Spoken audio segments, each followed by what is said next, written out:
Ahora vamos a dar la intervención a Regis Iglesias, que va, lógicamente, a ayudarnos desde una perspectiva bien distinta a entender cuál es el posicionamiento y el enfoque que tenemos que dar a esta prosperidad de las naciones emergentes. Gracias, señor Nasúa. Gracias a nuestros amigos del Partido Nacionalista Vasco y de la Fundación Sabino Arana. Mi intervención basará básicamente en la experiencia que en estos momentos estamos pasando en Cuba, y he querido aprovechar esta oportunidad para compartir con ustedes, dada la gravedad de la situación interna en nuestro país, pues estas reflexiones que tienen mucho que ver con la prosperidad de las naciones emergentes vinculadas a los derechos humanos y a la democracia participativa.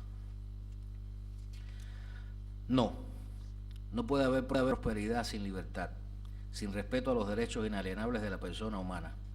Solo las naciones democráticas pueden garantizar el desarrollo de sus pueblos. Podrá esgrimirse superficialmente que estados totalitarios han logrado ciertos niveles de desarrollo e incluso, como el caso de la China comunista, anunciarse como potencia mundial capaz de retar a las democracias.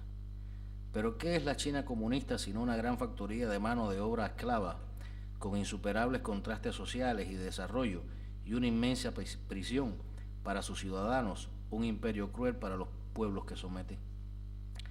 A los cubanos parece que nos obligan desde dentro con el terror al estilo comunista y desde fuera con la funesta asociación de intereses capitalistas a admitir que continuemos siendo pobres la mayoría y que una casta policial militar hereditaria siga manteniendo sus privilegios.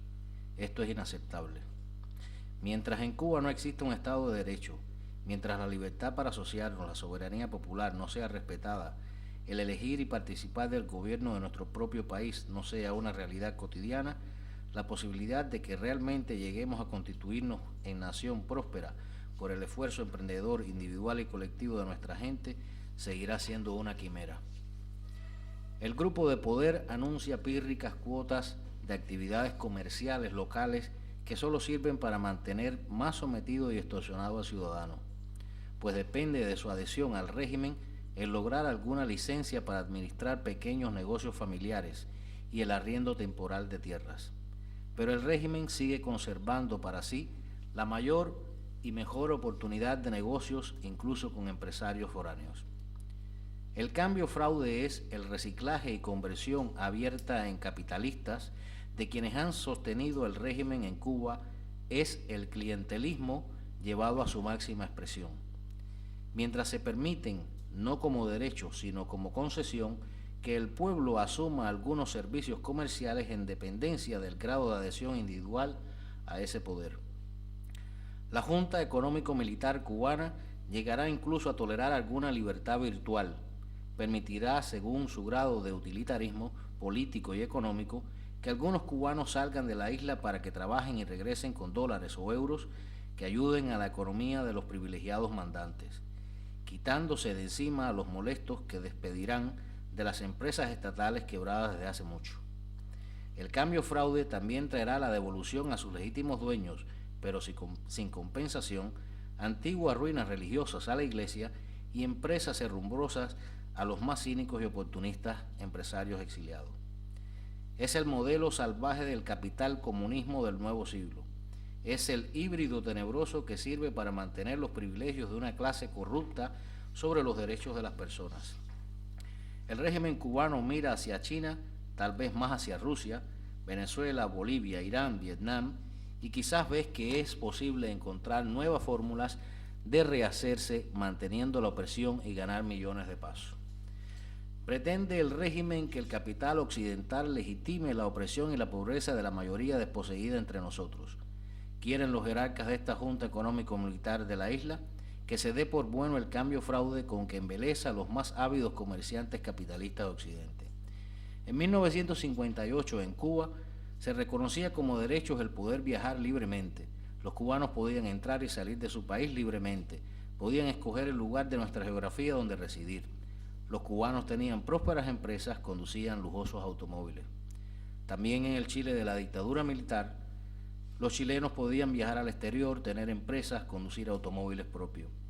Incluso en la Sudáfrica segregacionista había ciertas libertades de las que no estaba marginada la población negra. Pero esto no es suficiente para las personas. Esto no es lo que los seres humanos tienen por natural, sino su libertad. Su libertad a pensar, a hablar, a actuar, porque es el don que Dios le ha dado a los hombres y que les diferencia del resto de las criaturas. Todos los hombres nacemos libres y con el derecho a defender nuestra dignidad y nuestra libertad, a escoger nuestros representantes o incluso a ser nuestros propios representantes en el pacto entre gobernados y gobernantes. Si las democracias quisieran apoyar a los cubanos, deberían tener en cuenta la soberanía popular, que es pisoteada por quienes ostentan el poder en la isla. No pueden querer o aceptar para los cubanos lo que no quieren o aceptan para sí mismos. No pueden aceptar la tiranía. Los oligarcas cubanos violan incluso sus propias leyes, su propia constitución. Esa fue la causa del secuestro y condena de 75 líderes y activistas pro democracia en 2003. La represión no ha cesado desde entonces, se ha incrementado en los últimos años. Oswaldo Payá, Harold Cepero, Orlando Zapata y muchos más han sido asesinados. En el momento que estamos aquí hablando sobre democracia, derechos humanos y desarrollo, están siendo arrestados, golpeados y encarcelados amigos nuestros, líderes y activistas del movimiento Cristiano Liberación como David González, Roger Curbelo, Rosa María Rodríguez, Ezequiel Morales, Francisco Godard, o como el sindicalista independiente Iván Hernández Trujillo, la actriz y activista Ana Luisa Rubio y el músico Gorky Águila. Continúan sus largas condenas Giovanni Melchor, la dama de blanco Sonia Garro y su esposo Ramón Alejandro Muñoz, Calixto Martínez y muchos más. Nosotros decimos, diálogo con toda Cuba, es decir, con todos y entre todos los sectores de la sociedad cubana sin exclusiones. Este es el diálogo primero que se debe apoyar, pues sin él no tiene sentido hablar de diálogo político con la oligarquía continuista. Es un error aceptar las presiones de la Junta Económico-Militar de la isla para que las democracias excluyan y abandonen a su propia suerte a los defensores de derechos humanos en Cuba. Se debe abrir la puerta a una relación de cooperación, amistad con toda Cuba, y la verdadera expresión de respeto a la autodeterminación de los cubanos es apoyarnos a ser libres, tan libres como cualquiera de ustedes mismos lo puede ser. Apóyese la celebración de elecciones libres y plurales, como reclama el plebiscito sobre el proyecto Varela, que han demandado legalmente más de 25.000 cubanos dentro de la isla. No deje el mundo solo a esos más de 1.000 activistas y líderes civilistas dentro y fuera de Cuba que han proclamado que el cambio real, el cambio que queremos los cubanos, solo será posible cuando el pueblo recupere su soberanía en unas elecciones libres. ¿Qué condiciones deben darse para que la prosperidad y respeto a los derechos humanos sean realidad tangible y medible como parámetros de desarrollo de las Naciones sumidas en la opresión por individuos arrogantes que desprecian las libertades individuales y sumen en la miseria o en la falsa prosperidad a los pueblos? Deberán reconocerse estos signos: ambiente de libertad plena, de respeto a la persona humana, a la dignidad de cada individuo, comprensión, transparencia, verdad y perdón para caminar hacia la reconciliación y la solidaridad allí donde el odio y la opresión han sembrado dolor, resentimiento, frustraciones. La vía del diálogo respetuoso y la participación de todos los sectores sociales en los procesos de cambios sin exclusiones. El día feliz de la libertad para todas las personas que por motivo de conciencia hayan sido encarcelados y secuestrados. El cese de la vigilancia, represión, detenciones, acosos, castigos, exclusiones contra los ciudadanos y agrupaciones por ejercer y defender los derechos humanos y promover o proponer pacíficamente cambios es imprescindible en justicia para medir hasta dónde es sincera la voluntad de los gobiernos autoritarios de transformarse y desaparecer como estructuras de poder en beneficio de sus pueblos.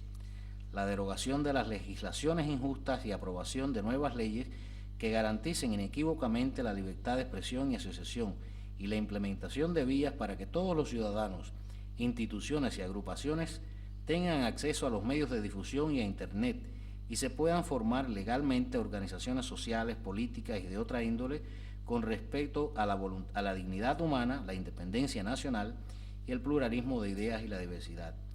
que en la ley y en la práctica se garanticen los derechos de las personas a entrar libremente a sus propios países, sin pedir permiso y sin confiscación de sus bienes, el derecho a residir en cualquier lugar de las geografías nacionales. Aperturas económicas con el reconocimiento legal del derecho de los individuos a tener sus empresas propias y de todos los derechos para los trabajadores. Leyes electorales que garanticen el derecho de todos los ciudadanos a ser nominados y elegidos, sin privilegios ni exclusiones y en igualdad de oportunidades. La celebración de elecciones libres y democráticas para elegir los parlamentos que redacten y promulguen, según lo decidan los pueblos soberanamente. La soberanía popular es la base legítima de la soberanía de los estados. En fin, para realizar cambios profundos en el orden económico e institucional, allí donde no existan o existen limitados, primero deben garantizarse los mencionados derechos a las personas, porque todos los seres humanos tienen derecho a los derechos y ninguna élite, ni gobierno, ni partido pueden suplantar al pueblo soberano. Hay un camino y es posible recorrerlo ahora. Así tendremos un mundo en armonía y en paz, una humanidad nueva que viva en la fraternidad. Esto es lo que queremos también para Cuba, es lo que queremos para todos los pueblos oprimidos del mundo. Existen dos preguntas que muchos se hacen. ¿Cómo deberían ser las relaciones entre las democracias y las dictaduras? ¿Cómo podría influenciar los estados democráticos para que se respeten los derechos fundamentales en los países emergentes como Cuba?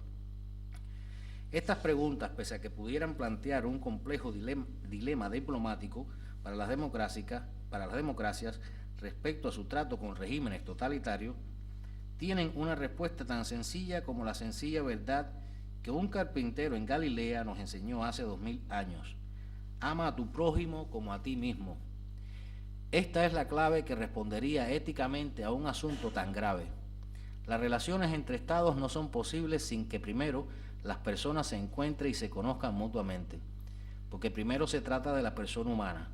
No se puede ignorar o marginar cuando se habla de relaciones entre estados a una parte de las personas que integran estas naciones. Cuando las sociedades dejan de ser libres o de representar la unión libre entre personas que se asocian y se dan leyes de convivencia respetuosas y la voz de los individuos es acallada por unos pocos, cualquier relación entre las naciones libres de pueblos soberanos y estos estados opresivos que no tenga en cuenta la voz de las víctimas sin derechos será la relación cómplice con la injusticia a que son sometidos los pueblos desdichados y oprimidos. Servirán paradójicamente estos estados libres pero olvidadizos de que primero es la persona humana y que no sería moral pretender que se dé a otros el trato que no nos gustaría para nosotros mismos, como vil extensión de la esclavitud a que someten los estados totalitarios a sus ciudadanos. Un comentario final. Para finalizar, quería comentarles una anécdota personal. Hace poco más de una década, un amigo catalán nos visitó en La Habana. Iba acompañado de un empresario de su país que estaba explorando invertir en la Cuba oprimida por una dictadura que en la actualidad pasa de medio siglo. Luego de exponer sus puntos de vista y ser escuchado por nosotros, le comentamos al emprendedor comerciante la realidad de un pueblo dividido por décadas de terror institucionalizado. Yo solo pregunté a mi amigo, el joven político catalán, ¿y si mañana amaneciéramos con la noticia de que el régimen ha desatado el pandemonio, arrestando y asesinando a la oposición y a nuestro pueblo, qué harían los inversores vuestros? Nos iríamos sin dudarlo, dijo, y el comerciante que le acompañó desde Barcelona le miró asintiendo con la cabeza a esa sentencia honorable. Una semana después, fuimos secuestrados 75 líderes y activistas de la oposición pacífica, 42 de ellos gestores de la demanda de plebiscito sobre el proyecto Varela para garantizar el derecho a la libertad de opinión y asociación, la libertad de empresa para los cubanos, la amnistía de los presos políticos, el derecho a elegir y ser elegidos mediante una nueva ley electoral garante de tales libertades.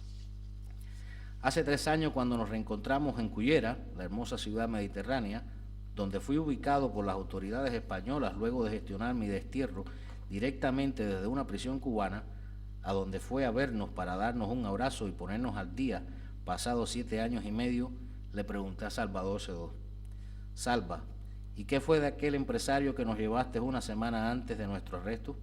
¿Te acuerdas de mi pregunta? ¿Por fin hizo negocios con el régimen? Su respuesta me conmovió, me dio esperanzas en que aún es posible que los principios, el honor y la decencia venzan al egoísmo, la insolidaridad y el terror con que los poderosos coartan a los pueblos sus derechos. No hizo negocio con la dictadura luego de eso. Ojalá esta actitud honrada no sea la aislada, sino la norma que rija las relaciones entre personas y estados felices con personas oprimidas y sin derechos en estados totalitarios. Solo así los oprimidos nos sentiríamos acompañados, los opresores acusados, y exitosa sería la inseparable conjunción de la libertad y su hija la prosperidad. Gracias.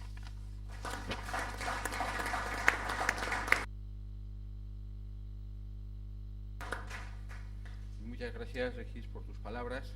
Regis nos ha hablado de una manera muy directa sobre la no existencia de un Estado de Derecho en Cuba y el no respeto a la soberanía popular en la isla, y cómo algunos de los puntos claves, en su opinión, para producir el cambio en la misma isla son aspectos como el garantizar unas elecciones libres, el propiciar un ambiente de libertad, que básicamente, y con independencia de los muchos elementos que has comentado, Regis, podríamos hablar de el respeto y el reconocimiento de los derechos individuales y colectivos al pueblo cubano, el derecho de la movilidad de los mismos o la apertura económica necesaria dentro de la isla, y todo ello dentro de la necesidad de abordar otro punto crítico, que es la reconciliación y el diálogo entre las partes para establecer una normalización política posteriormente en la isla. De todo ello tendremos ocasión de hablar más tarde en el debate.